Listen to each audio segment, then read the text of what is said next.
ونستغفره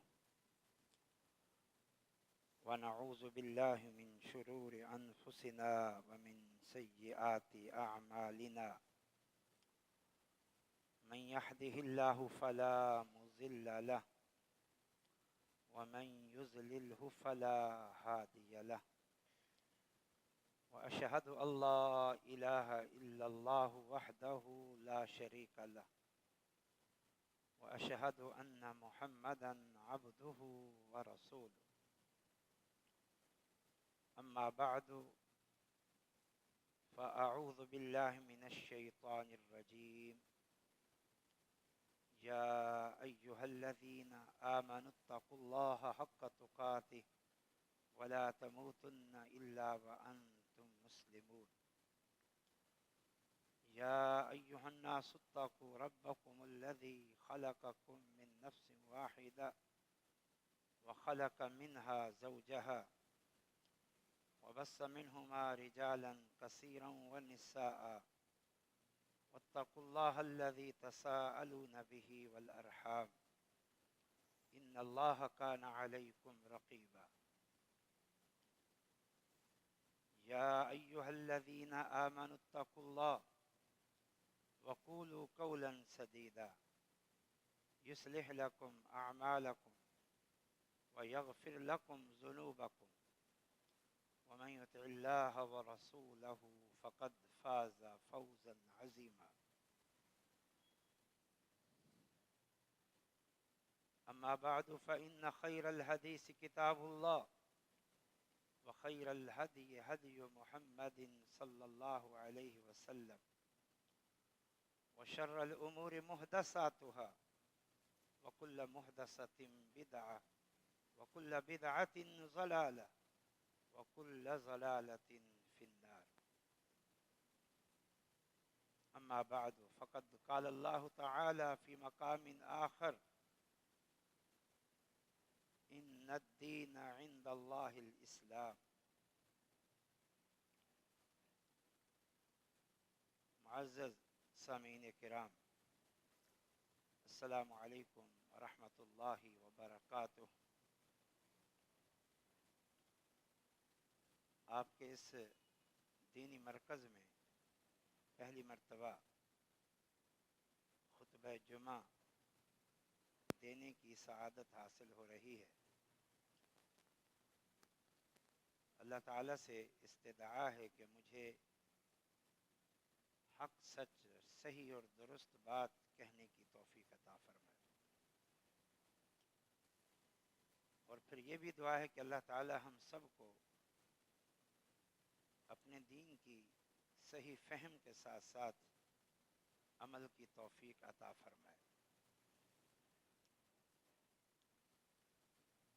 ہم سب اللہ کی توفیق سے مسلمان ہیں۔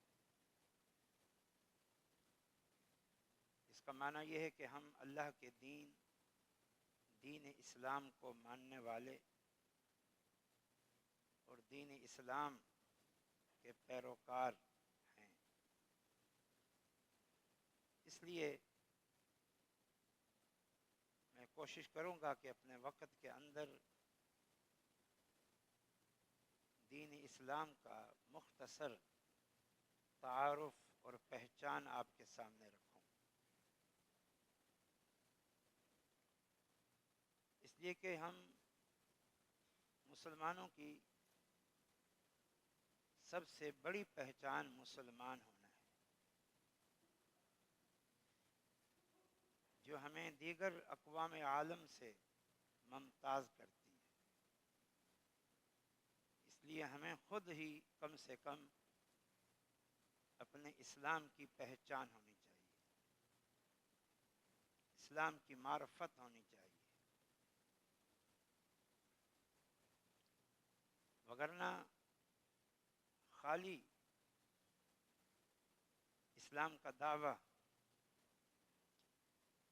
اور امتی ہونے کا دعویٰ یہ ناکافی ہے۔ اسلام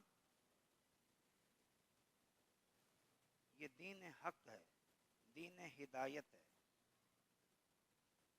کیونکہ یہ اللہ تعالیٰ کا بنایا ہوا، مقرر کیا ہوا، نازل کیا ہوا دین ہے۔ اس لیے یہ پختہ ایمان اپنے اندر پیدا کر لیں بغیر کسی شک و شبہ کے کہ اسلام ہی دین حق ہے، دین ہدایت ہے، کیونکہ یہی اللہ کا دین ہے۔ اللہ تعالیٰ کا ارشاد ہے ان الدین عند اللہ الاسلام،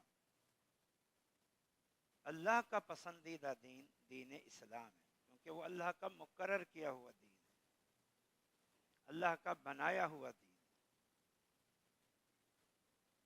دوسرے مقام پہ فرمایا وَمَن يَبْتَغِ غَيْرَ الْإِسْلَامِ دِينًا فَلَن يُقْبَلَ مِنْهُ وَهُوَ فِي الْآخِرَةِ لَمِنَ الْخَاسِرِينَ، کہ جس کسی نے اسلام سے ہٹ کر کسی اور نظریے کو، مذہب کو اختیار کیا اور تلاش کیا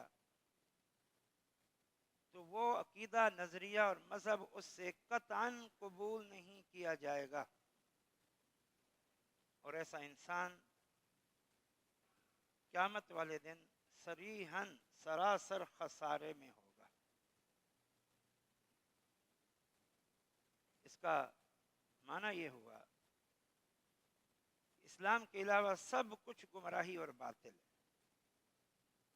وہ یہودیت بھی ہو تو بھی، وہ عیسائیت بھی ہو تو بھی، باقی چیزیں تو کسی کھاتے میں ہیں ہی نہیں، کسی شمار میں ہے ہی نہیں۔ یہودیت اور عیسائیت بھی اس وقت گمراہی ہے اور باطل، یہ لوگ بھی کھلے کفر اور شرک میں مبتلا ہیں اور دائمی جہنمی ہیں، ہندوؤں کی طرح اور دیگر غیر مسلم قوموں کی طرح۔ یہ اسلام کا بنیادی عقیدہ ہے۔ آج یہ بولیاں بہت سنائی دیتی ہیں، یہ باتیں اسلامی تعلیمات سے نابلد لوگوں کی زبانوں پر ہیں کہ سب ٹھیک ہیں، سب درست ہیں، سب کسی نہ کسی طرح اللہ کو مانتے ہیں، اور بالخصوص یہودی اور عیسائی تو نبیوں کو مانتے ہیں، آسمانی کتابوں کو مانتے ہیں، لہذا یہ بھی حق پر ہیں، یہ بھی جنت میں جائیں گے۔ تو پھر مسلمان ہونا ضروری تو نہ ہوا؟ پھر اللہ کے رسول کس چیز کی تعلیم دیتے رہے؟ یہودیوں اور عیسائیوں کو دین کی تعلیم پیش کی۔ یہودی اور عیسائی مسلمان ہوئے، ان کا اسلام قبول کیا، ان سے جنگیں ہوئیں، تو پھر یہ سوچ باطل ہے۔ اسلام دین حق ہے، دین ہدایت ہے، باقی سب باطل۔ دوسری بات، یہ جو دین اسلام ہے یہ ایک مکمل ضابطۂ حیات ہے، مکمل نظام زندگی ہے، اور ہمیں اپنے تمام معاملات میں، چاہے دنیاوی معاملات ہوں، معاشرتی معاملات ہوں، کاروباری معاملات ہوں، عقائد اور نظریات کے امور ہوں، یا اللہ تعالیٰ کی عبادت کا معاملہ ہو، دین اسلام کی پیروی کرنی ہے، دین اسلام کی تعلیمات جاننی ہے، سیکھنی ہے اور اس پر عمل کرنا ہے، کیونکہ یہ مکمل ضابطۂ حیات ہے۔ نبی صلی اللہ علیہ وسلم کے زمانے سے لے کر قیامت تک کے تمام زمانوں، تمام ادوار، تمام قوموں، تمام برادریوں اور تمام حالات کے لیے یہی دین ہے۔ یہ الگ بات ہے کہ حالات اور ظروف کے مطابق ظاہر ہونے والے نئے نئے مسائل، نئے نئے معاملات صریحاً اگر قرآن و حدیث میں کوئی رہنمائی نہیں ہوگی تو قرآن و حدیث کی نصوص کو سامنے رکھ کر اس کا حل پیش کیا جائے گا. اسے اجتہاد کرنا کہتے ہیں، اسے قیاس کرنا کہتے ہیں. کتاب و سنت کے نصوص پر ان معاملات کو پیش کر کے رہنمائی لینی ہے، اور کتاب و سنت کی کسی نص کی کبھی بھی کسی بھی زمانے میں مخالفت نہیں کرنی. یہ مکمل ضابطہ ہے، یاد یہ بھی ایمان رکھو اپنے اندر. آج کچھ لوگ یہ بولیاں بولتے ہیں، یہ تو 14 صدیاں پہلے کا دین ہے، اس زمانے کے لیے تھا، اس دور کے لیے تھا. یہ زیادہ سے زیادہ مزید 1-2 ادوار کے لیے تھا. آج دنیا تو کہاں پہنچ چکی ہے، چاند تک پہنچ چکی ہے. یہ 14 صدیاں آنے والا دین یہ آج کے زمانے کے لیے ناکافی ہے. یہ سراسر گمراہی کی بات. اللہ نے یہ دین بنایا ہی ایسے ہے جو قیامت تک کے لیے، کیونکہ اس کے بعد نہ کوئی الگ سے کتاب آئی ہے، نہ الگ سے کسی نبی نے آنا ہے. قرآن آخری کتاب ہے اور محمد صلی اللہ علیہ وسلم آخری رسول. اگر آپ کہتے ہیں کہ یہ دین اسلام مکمل نہیں ہے بلکہ آج کے دور کے لیے ناکافی ہے، تو اس کا معنی یہ ہوا کہ پھر محمد صلی اللہ علیہ وسلم خاتم النبیین نعوذ باللہ نہیں، پھر یہ قرآن آخری کتاب نہیں. سوچ سکتا ہے کوئی مسلمان یہ بات؟ نہیں. تو پھر ایسی کسی بات پر کام نہ دھریے کہ یہ دین آج کے دور کے لیے ناکافی ہے. قرآن آخری کتاب، محمد صلی اللہ علیہ وسلم آخری نبی، اور آپ یہ کہہ کے گئے. مستدرک حاکم کی حدیث ہے، اسے شیخ البانی نے صحیح الجامع میں ذکر کیا ہے. ترکتکم ما ان اعتصمتم به فلن تضلوا ابدا کتاب اللہ و سنت نبیکم ولم یفترقا حتی یرد علی الحوض.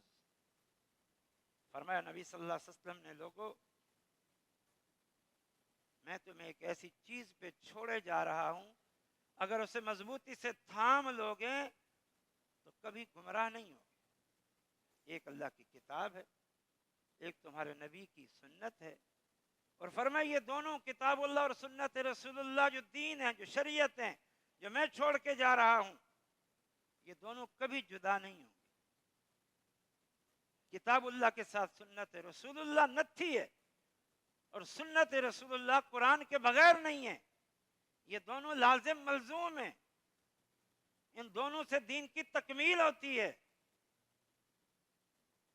یہ دونوں کبھی جدا نہیں ہوں گے. حتیٰ یرد علی الحوض، حتیٰ کہ قیامت کے دن حوض کوثر پر اللہ مجھے یہ کتاب اور میری سنت مجھے واپس دے دے گا. یہ قیامت تک کے لیے دین ہے. یہ بھی ایمان رکھو. لہذا ایسے کسی بہکاوے میں نہ ہو کہ آج نئے دین کی ضرورت ہے، نئے قانون اور قواعد کی ضرورت ہے، نئے اصولوں اور ضابطوں کی ضرورت ہے. یہ سراسر گمراہی ہے. آج کے دور میں بھی ہمارے مفتیان کرام شیوخ الحدیث وہ موجود ہیں جو ہر پیش آمدہ مسائل کا حل کتاب و سنت کے دلائل اور نصوص کی روشنی میں پیش کرتے، فتویٰ جاری کرتے. آج تک کوئی مائی کا لال بتا دے کہ ہم نے کوئی مسئلہ پیش کیا اور مفتیوں کے پاس، شیوخ الحدیث کے پاس اس کا جواب نہیں؟ کوئی ہے جو کہہ دے؟ یہ جہلوں کی باتیں ہیں، ملحدوں کی باتیں ہیں، جو خود بے دین ہیں اور دین کو بگاڑنا چاہتے ہیں اور اسلام دشمن عناصر سے متاثر ہیں اور ان کی بولیاں بولتے ہیں. وہ یہ کہتے ہیں کہ آج کے دور کے لیے اسلام نعوذ باللہ ناکافی. تو پھر آج پھر مسلمان کیوں ہو؟ مسلمان ہو تو اسلام کو دین ماننا پڑے گا. اگر تم کہتے ہو کسی اور دین کی ضرورت ہے تو مسلمان ختم. مسلمان ہونا تو پھر مانو اسلام مکمل ضابطہ حیات ہے، مکمل نظام زندگی ہے، اللہ تعالیٰ کی ذات عظیم ہے. یہ لوگ اصل میں اپنے آپ پر نعوذ باللہ ثم نعوذ باللہ اللہ کو محمول کرتے ہیں. ہم آج قانون بناتے ہیں، کل اس کو توڑ کے نیا بناتے ہیں. آج آئین بناتے ہیں، کل اس میں رد و بدل کرنے کی ضرورت آتی ہے. کل اس کی شکیں مزید بڑھاتے ہیں، کل آئین میں تبدیلیاں کرتے ہیں. سمجھتے ہیں نعوذ باللہ اللہ تعالیٰ کا بھی بنایا ہوا دین ایسے ہے جس میں رد و بدل کی ضرورت ہے. تمہارا عقل محدود، تمہارا علم محدود، تمہارا تجربہ محدود، تمہاری نگاہ محدود، جبکہ اللہ کی ذات اس ساری کائنات کا خالق، مالک، رازق، مدبر، قیامت تک کے احوال جاننے والا، حادثات اور واقعات کو جاننے والا، انسانی ضرورتوں کو جاننے والا، اس اللہ رب العالمین نے یہ قانون، یہ قاعدہ، یہ نظام بنایا ہے، قیامت تک کے لیے بنایا ہے. اس لیے قیامت تک کے لیے کارآمد. نمبر 3، یہ دین عملی دین ہے، آسان دین ہے، قابل عمل دین ہے. عملی دین، عملی دین کا معنی جو قابل عمل ہے. جب قابل عمل ہے اس کا معنی یہ کہ آسان ہے، ناممکن نہیں ہے. یہ بھی اپنے دین کے بارے میں نظریہ رکھو. آج عام مسلمان کہہ دیتا ہے یار دین پر چلنا بہت مشکل ہے یا ناممکن ہے. دینی احکامات انسانوں کے بس میں نہیں ہیں، یہ پابندیاں برداشت کرنا. یہ کسی مسلمان کا کلمہ نہیں ہے، یہ ہمارے دشمنوں، ملحدوں، زندیقوں، بے دینوں کی باتیں ہیں جو وہ بولتے ہیں اور آج مسلمانوں کی زبانوں پر ہیں.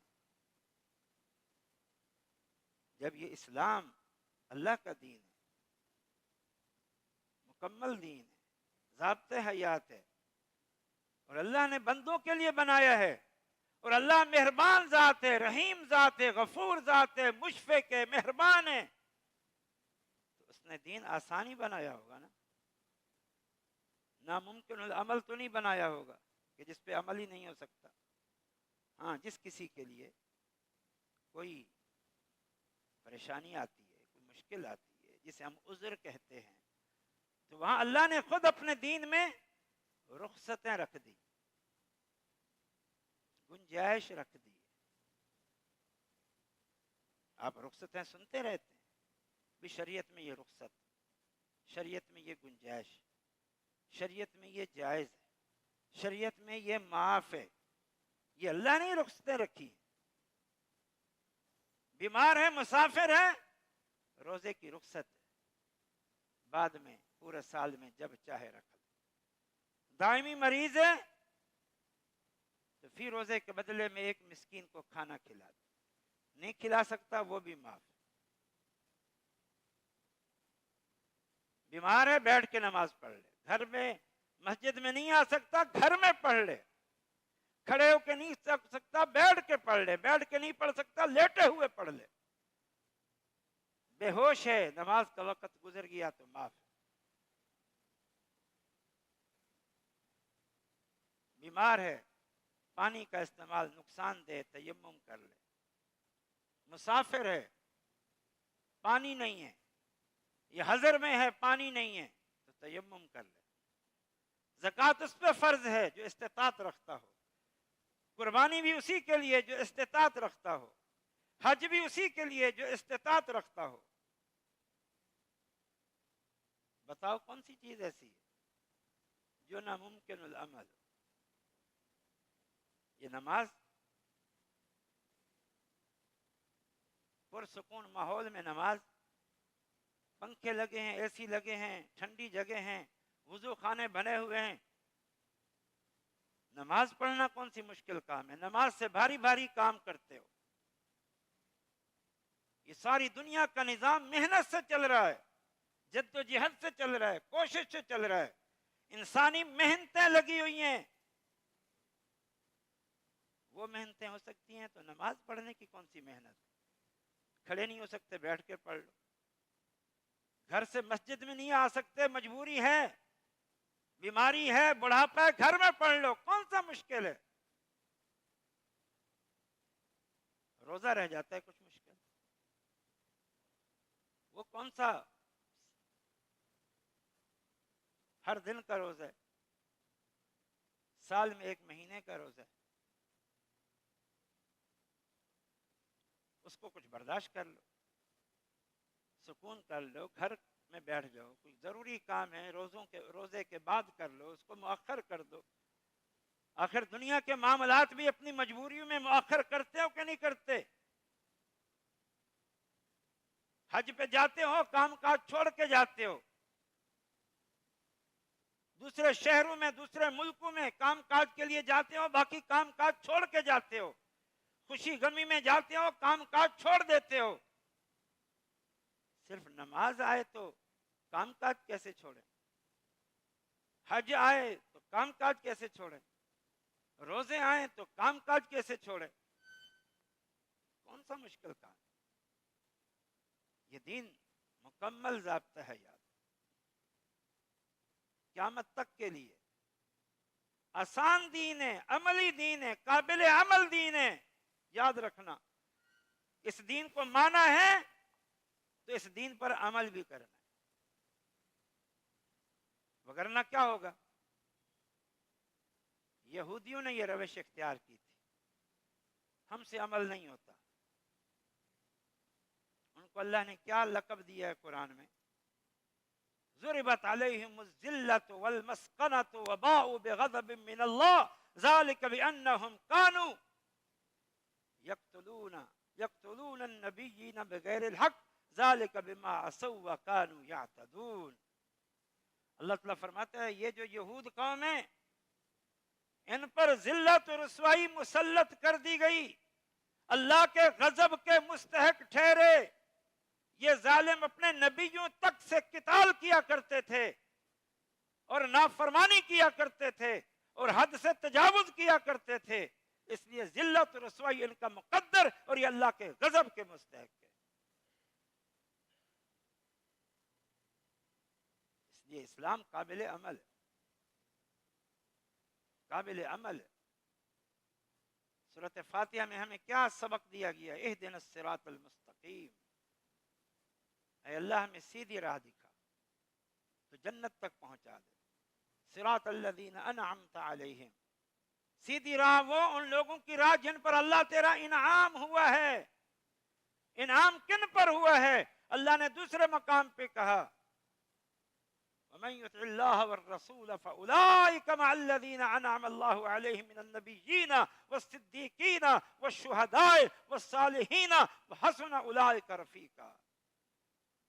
جس نے اللہ کی اطاعت کی اور اس کے رسول کی اطاعت کی، وہ قیامت کے دن ان لوگوں کے ساتھ ہوگا جن پر اللہ کا انعام ہوا ہے۔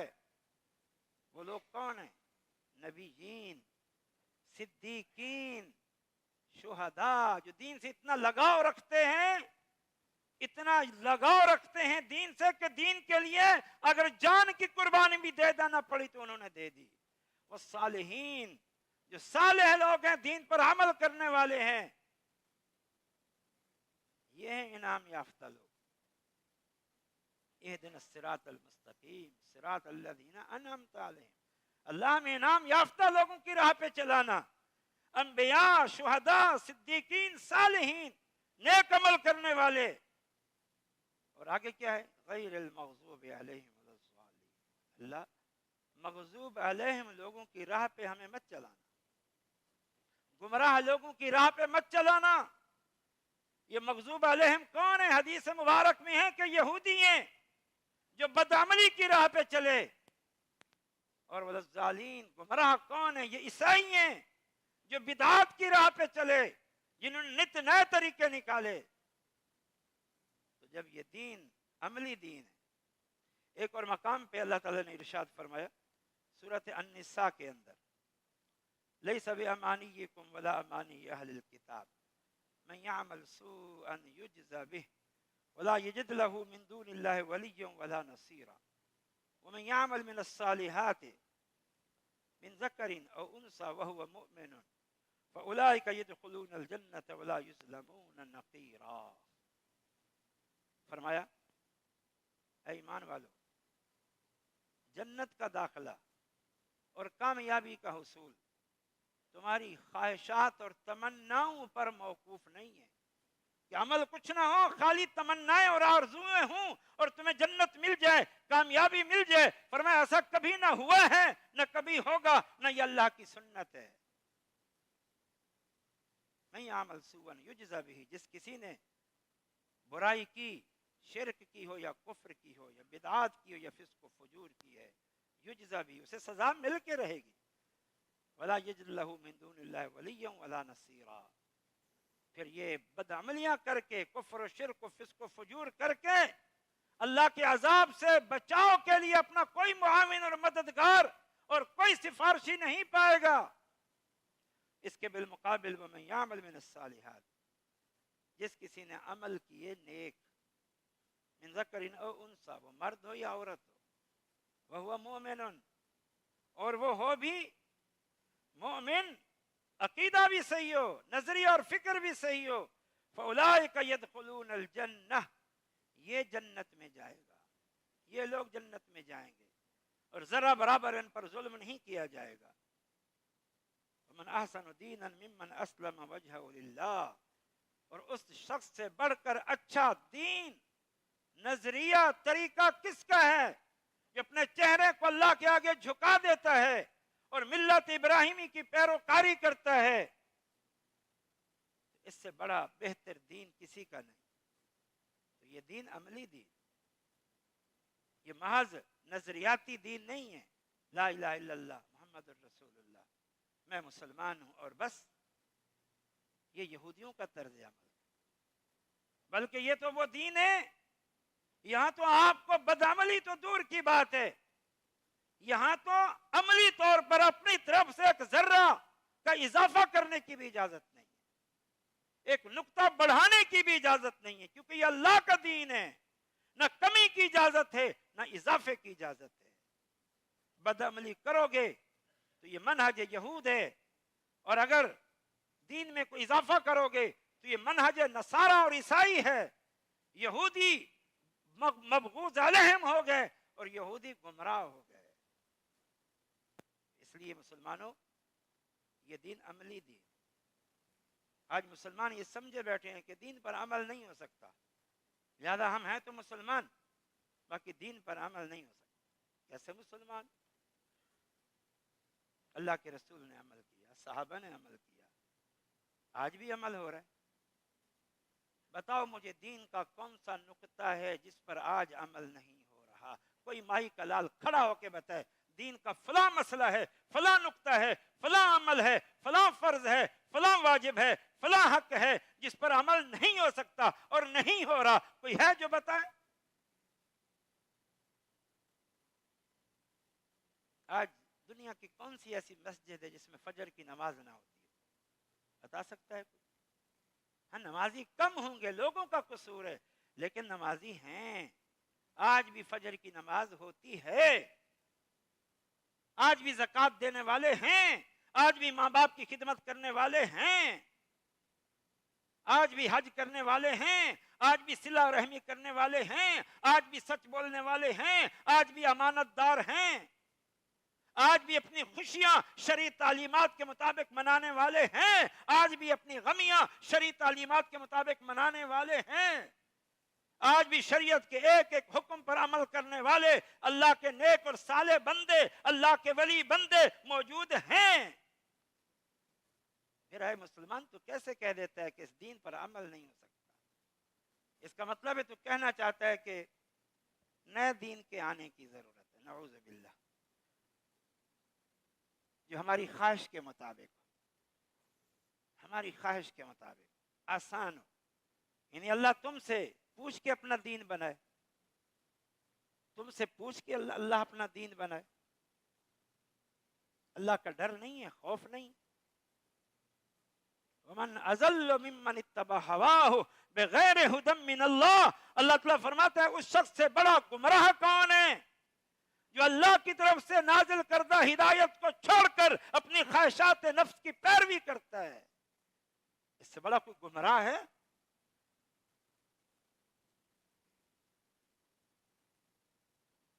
دنیا کمانے کے لیے، دنیا کے معاملات کے لیے تو ساری محنتیں کرتے ہو، وہاں تو کام ڈھونڈتے ہو، نوکری ڈھونڈتے ہو، سروس ڈھونڈتے ہو، مزدوری ڈھونڈتے ہو، دکان کھول کے بیٹھے ہوئے ہو، گاہک آئے ہم سے کام لے، ہم سے کام کرائے۔ دین کا معاملہ آتا ہے تو مشکل ہے، بھاری ہے، ناممکن ہے۔ سردیوں میں کیا کاروبار بند ہوتے ہیں؟ گرمیوں میں کیا کاروبار بند ہوتے ہیں؟ ملتان کی کڑاکے دار گرمی میں کیا کاروبار بند ہو جاتے ہیں؟ ہاں، نماز نہیں پڑھی جائے گی، باقی سب کچھ ہو جائے گا۔ یہ عملی دین ہے، مسلمان ہو تو یاد رکھو یہ عملی دین ہے، عملی دین۔ جنت اگر چاہیے تو اس دین پر عمل کرنا پڑے گا۔ نبی صلی اللہ علیہ وسلم کا فرمان ہے، کل امتی یدخلون الجنت الا من ابا، میری ساری امت جنت میں جانے کی مستحق ہے۔ کیوں؟ ظاہر ہے امت وہ ہے جو محمد صلی اللہ علیہ وسلم کو نبی رسول مان لے، جو ان کے لائے ہوئے دین کو اللہ کا دین مانے، تو جنت میں داخلے کی بنیاد تو یہی ہے۔ فرمایا اس وجہ سے جنت کی مستحق ہے، مگر وہ جو خود جنت میں جانے سے انکار کر دے۔ صحابہ حیران ہوئے، پوچھا ومن یابا یا رسول اللہ، اللہ کے نبی صلی اللہ علیہ وسلم بھلا کوئی جنت میں جانے سے انکار کرتا ہے؟ آپ نے فرمایا ہاں میں تمہیں ایک اصول اور ضابطہ بتاؤں، من اطاعنی دخل الجنہ ومن عصانی فقد ابا، جس نے میری اطاعت کی وہ جنت میں داخل ہوگا، جس نے میری نافرمانی کی وہ جنت میں جانے سے انکار کرتا ہے۔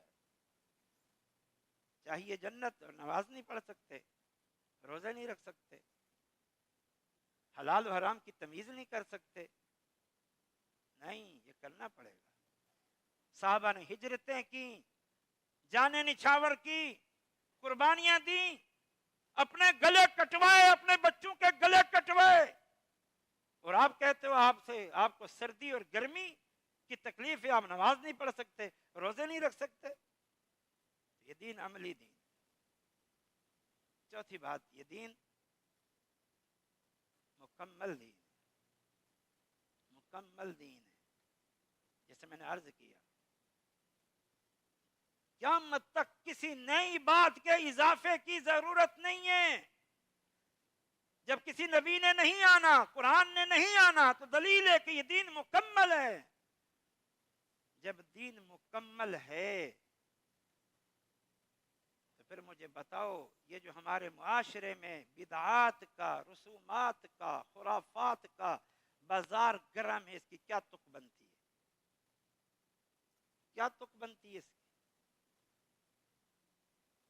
پوچھو ان سے، کیا اسلام ناقص ہے، نامکمل ہے؟ کہیں گے نہیں، اور واقعتاً صحیح بات۔ الیوم اکملت لکم دینکم واتممت علیکم نعمتی ورضیت لکم الاسلام دینا، اللہ تعالی نے فرمایا میں نے اس دین کو مکمل کر دیا ہے۔ یہ قرآن کی آیت ہے، یہ دین مکمل ہے۔ نبی صلی اللہ علیہ وسلم نے فرمایا ما من عمل یقربکم الی الجنہ الا وقد اخبرتکم بہ، سنن دارمی کی حدیث ہے، فرمایا نہیں کوئی ایسا عمل جو تمہیں جنت کے قریب کرنے والا ہو مگر میں نے وہ ہر عمل بتا دیا ہے، اور نہیں وہ عمل جو تمہیں جہنم سے بچا لے مگر میں نے وہ ہر عمل بتا دیا جو تمہیں جہنم سے بچا سکتا ہے۔ یہ اللہ کے رسول صلی اللہ علیہ وسلم فرما رہے ہیں۔ اللہ تعالیٰ نے فرمایا بلغ ما انزل الیک من ربک فإن لم تفعل فما بلغت رسالته، اے نبی صلی اللہ علیہ وسلم ہم نے آپ پر جو دین اتارا ہے اس کی ایک ایک بات انسانوں کو بتا دیجئے، اگر آپ نے کوئی ایک بات بھی چھپا لی نعوذ باللہ ثم نعوذ باللہ تو آپ نے پھر رسالت کا حق ادا نہیں کیا۔ مسلمانوں تمہیں یہ زیب دیتے کہ تم آئے روز بدعات کا بازار گرم کرو، نت نئے طریقے نکالو، کوئی بد عمل بنا ہوا ہے اور کوئی بدعات کا رسیہ بنا ہوا ہے۔ بد عملی یہود کا منہج ہے، غضب اللہ کے غضب کا یہ باعث ہے یہ بات، اور یہ بدعات کا پھیلاؤ یہ عیسائیوں کا منہج ہے، اور عیسائیوں کو اللہ نے گمراہ قرار دیا ہے۔ اللہ کے نبی صلی اللہ علیہ وسلم نے بھی یہی کہا، سنن ابو داؤد کی حدیث ہے، اما بعد فإن خیر الحدیث کتاب اللہ، لوگوں سب سے بہترین بات اللہ کی بات ہے، وخیر الہدی ہدی محمد صلی اللہ علیہ وسلم۔ یہ ابو داؤد کی حدیث سنا رہا ہوں، صحیح مسلم میں اس کا اصل موجود ہے، اور سب سے بہترین طریقہ فرمایا مجھ محمد صلی اللہ علیہ وسلم کا طریقہ ہے، وشر الامور محدثاتها، سب سے بدترین کام وہ ہیں جو لوگ دین میں گھڑ کے داخل کر دیں، کل محدثۃ بدعہ، ایسے نئے کام بدعت ہیں، کل بدعت ضلالہ، ہر بدعت کا کام گمراہی ہے، کل ضلالۃ فی النار، اور ہر گمراہی انسان کو جہنم تک لے جاتی ہے۔ مسلمان ہو کے دین اسلام تو سمجھتے ہو، شریعت محمدی کو، لیکن یہاں باپ دادا کے طریقوں کو تم نے دین بنایا ہوا ہے، نت نئے طریقوں کو تم دین سمجھے بیٹھے ہو، بزرگوں کی باتوں اور طریقوں کو تم نے دین سمجھے ہوئے، شریعت محمدی کے مقابلے میں تم لوگوں نے نت نئے طریقے کھڑے ہوئے، اپنی نسبتیں جوڑی ہوئی ہیں، کہیں قبر پرستی ہے، کہیں تصوف ہے، کہیں بزرگوں کے نام پر شرک اور بدعت کا بازار گرم ہے، اور کہیں اہل بیت کی محبت کے نام پر نت نئے طریقے ہیں جس سے دین کو بگاڑا جا رہا ہے۔ اور ویسے ہم مسلمان ہیں، اللہ کے بندو اسلام کو سمجھو، شریعت کو سمجھو، دین کو سمجھو۔ نبی صلی اللہ علیہ وسلم نے فرمایا، صحیح مسلم کی حدیث، من عمل عملا لیس علیہ امرنا فہو رد، جس کسی نے ایسا کام کیا جس پر مجھ محمد صلی اللہ علیہ وسلم کی مہر نہیں ہے، ٹھپا نہیں ہے، فرمایا فہو رد، وہ مردود ہے، مردود ہے، رد ہے، اللہ کے یہاں کوئی ثواب نہیں۔ وہ مشہور قصہ آپ نہیں جانتے، ایک صحابی نے کہہ دیا نیک جذبے سے، اچھے جذبے سے، اللہ کے رسول صلی اللہ علیہ وسلم ٹھیک ہے رات کو سوتے ہیں اور عبادت کرتے ہیں، لیکن آپ کو نیکیوں کی کیا ضرورت ہے؟ آپ کا مقام بہت اونچا ہے، جنتی ہے، معصوم ہے، ہمیں عمل کی ضرورت ہے، ہمیں جنت کی ضرورت ہے۔ میں آج کے بعد رات کو نہیں سوؤں گا، ساری رات مصلی پہ گزاروں گا، عبادت کروں گا۔ ایک نے کہا ٹھیک ہے، اللہ کے رسول کی بیویاں ہیں، آپ ان کے ساتھ وقت گزارتے ہیں، لیکن آپ بہت اونچے مقام کے مالک ہیں، اللہ کے محبوب ہیں، وہ اگر کچھ وقت دنیا داری میں گزارتے ہیں تو جائز ہے، ہمیں کہاں سے جائز ہے؟ ہم گناہگار ہیں، ہمارے عمل کم ہے، میں شادی نہیں کروں گا، ساری رات بھی اور دن بھی سارے اپنے آپ کو اللہ کے لیے وقف کروں گا۔ اور ایک نے کہہ دیا کہ میں کبھی روزہ نہیں رکھوں گا تاکہ اللہ کی عبادت کے لیے وقت گزاروں۔ حالانکہ انہوں نے کوئی طریقہ اس انداز میں نیا نہیں گھڑا تھا کہ عمل نیا ہو، عمل وہی تھا، روزہ، نماز، اللہ کی عبادت، طریقہ نیا نہیں تھا، لیکن صرف نئی بات کیا تھی کہ گویا وہ شادی کو ناجائز سمجھ رہا ہے، ہمیشہ کا روزہ رکھ کے اللہ کے رسول سے آگے بڑھنا چاہتا ہے، ہمیشہ پوری زندگی ساری رات نماز میں گزار کے اللہ کے رسول سے آگے بڑھنا چاہتا ہے. آپ صلی اللہ علیہ وسلم کو پتہ چلا, بلوایا, غصے ہوئے, ناراض ہوئے اور فرمایا تمہیں میرا طریقہ معلوم نہیں ہے. میں رات کو سوتا بھی ہوں, رات کو جاگتا ہوں, عبادت بھی کرتا ہوں, میری بیویاں بھی ہیں, انہیں بھی وقت دیتا ہوں, میں نفلی روزے رکھتا بھی ہوں اور نفلی روزے نہیں بھی رکھتا. فمن رغب عن سنتی فلیس منی, جس نے میرے طریقے سے اعراض کیا اس کا مجھ سے کوئی طریقہ نہیں. اور یہاں خوشیوں کے نت نئے طریقے, اہل سنت نے خوشیوں کے نت نئے طریقے بنا رکھے ہیں, بزرگوں سے محبت کے نت نئے طریقے بنا رکھے ہیں. اور اہل بیت کی محبت کے نام پر ان ظالموں نے غم کے نت نئے طریقے بنا رکھے ہیں. اللہ کے رسول کا طریقہ کافی نہیں. صحابہ نے اللہ کے رسول کی ولادت کی خوشی میں کوئی ایسا کام کیا جو رسول اللہ کی زندگی میں نہ کیا ہو. صحابہ کرام نے کسی کی شہادت اور وفات پر کوئی غم کا طریقہ ایسا ایجاد کیا جو غم کا طریقہ رسول اللہ صلی اللہ علیہ وسلم کی زندگی میں نہ منایا گیا ہو. تم ان سے بڑھ گئے ہو. اور عام مسلمان کیا کہتے ہیں, جی یہ محبت کی بات ہے, یہ غم کی بات ہے, تم کیا سمجھو. کیا محبت میں آ کر دین میں اضافہ ہو جائز ہے, غم میں آ کر دین میں اضافہ جائز ہے؟ تو پھر کہاں اسلام نعوذ باللہ نامکمل ہے؟ تم ظالموں نے آ کر اسلام کو مکمل کیا ہے. تو پھر کس پر الزام ہے؟ اللہ پر الزام ہے جو کہتا ہے الیوم اکملت لکم دینکم, اور رسول اللہ پر الزام ہے جو کہتے ہیں میں دین کی ایک ایک بات بتا کے جا رہا ہوں. تم آ کے دین مکمل کرتے ہو. دین کی حقیقت کو جانو اور سمجھو. یہ دین کیا ہے؟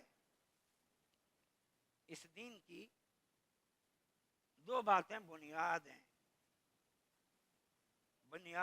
ایک اللہ کی توحید, ایک نبی صلی اللہ علیہ وسلم کا طریقہ. یہ اس دین کی بنیاد ہے.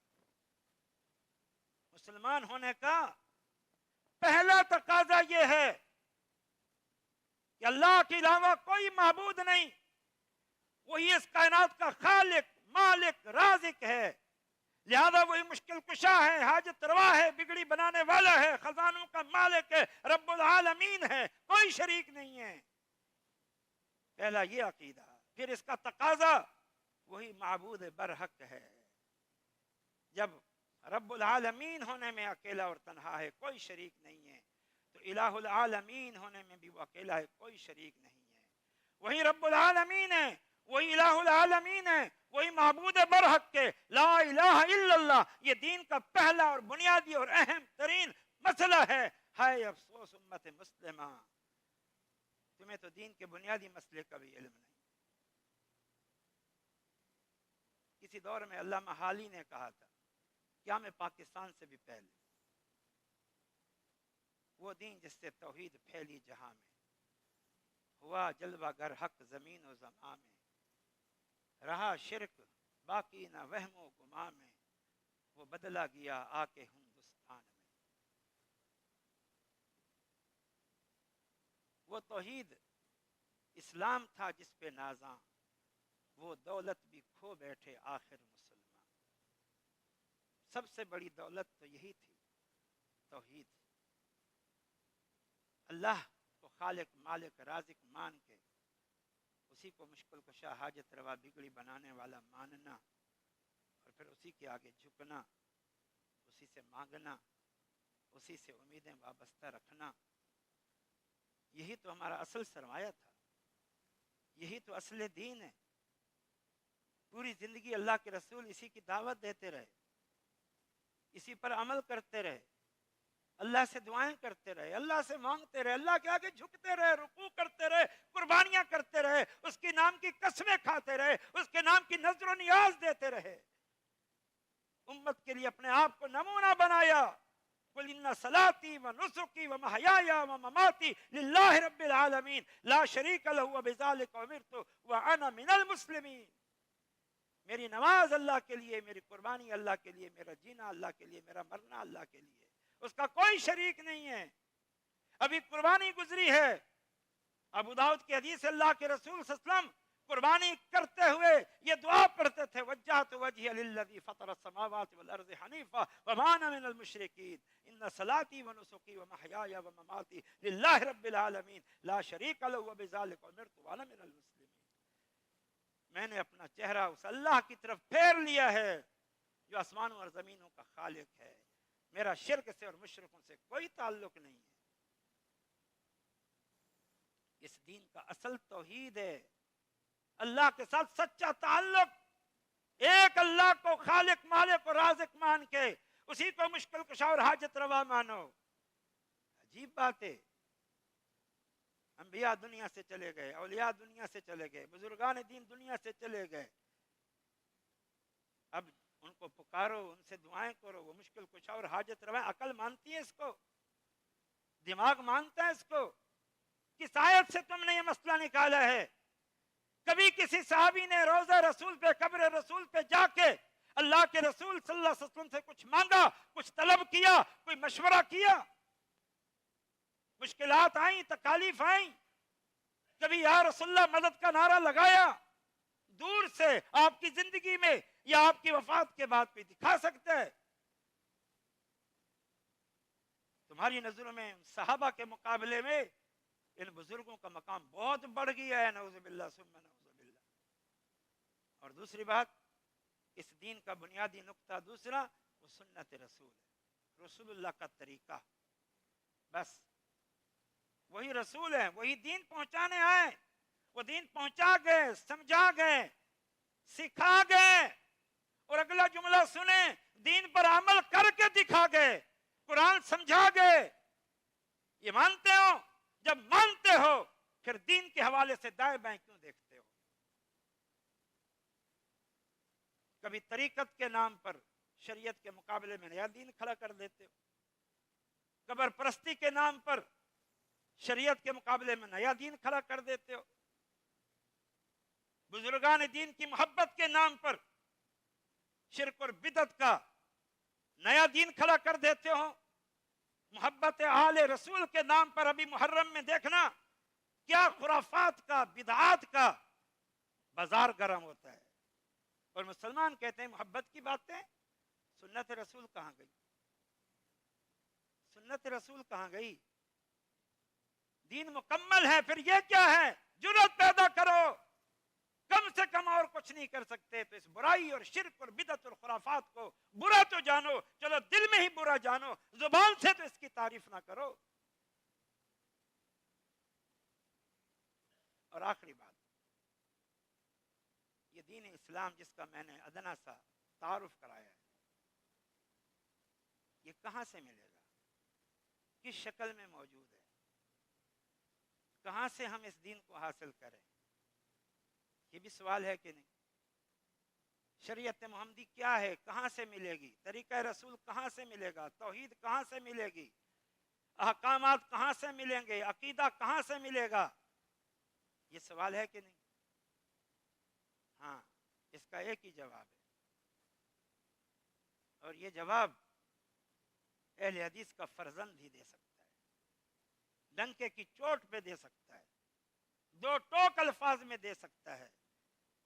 باقی پھر لگی لپٹی باتیں کریں گے.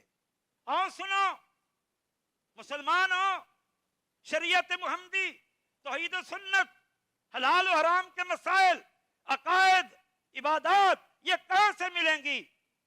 وہ ہے قرآن و سنت, وہ ہے قرآن و حدیث.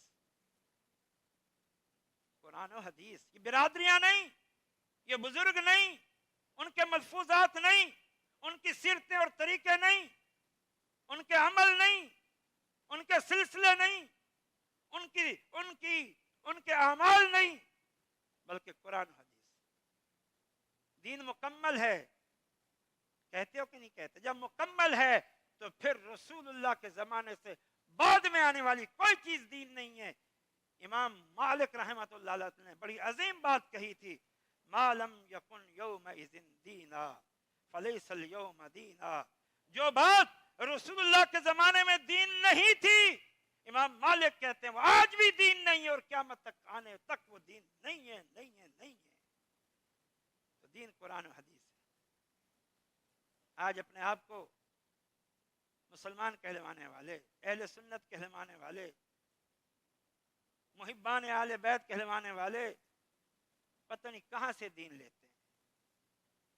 دین مکمل ہے اور وہ قرآن و حدیث ہے، اسی کو دین سمجھو، اسی کو شریعت سمجھو، اس کے علاوہ کوئی چیز دین نہیں ہے۔ اپنے آپ کو بچاؤ اگر پکے سچے مسلمان بننا چاہتے ہو۔ نبی صلی اللہ علیہ وسلم نے فرمایا، صحیح بخاری کی حدیث ہے، لا تزال طائفۃ من امتی ظاہرین الحق قائمین علی امر اللہ حتی تقوم الساعہ۔ فرمایا یقیناً میری امت میں گمراہیاں ہوں گی جیسے یہود و نصارہ میں تھیں، امت گروہ میں بٹے گی جیسے یہود و نصارہ بٹے تھے، لیکن ایک گروہ تب بھی شرک بدعت اور خرافات کے گھٹا ٹوپ اندھیروں میں حق پر قائم رہے گا، موجود رہے گا، جمع رہے گا، اللہ کی شریعت پر قائم رہے گا، ایک گروہ رہے گا۔ اللہ کے رسول نے فرمایا رہے گا۔ اب جو شریعت محمدی ہے، جو اللہ کے رسول دین دے کے گئے ہیں، جو قرآن و حدیث ہے، جو اسی پر قائم ہے، یہی گروہ حق ہے۔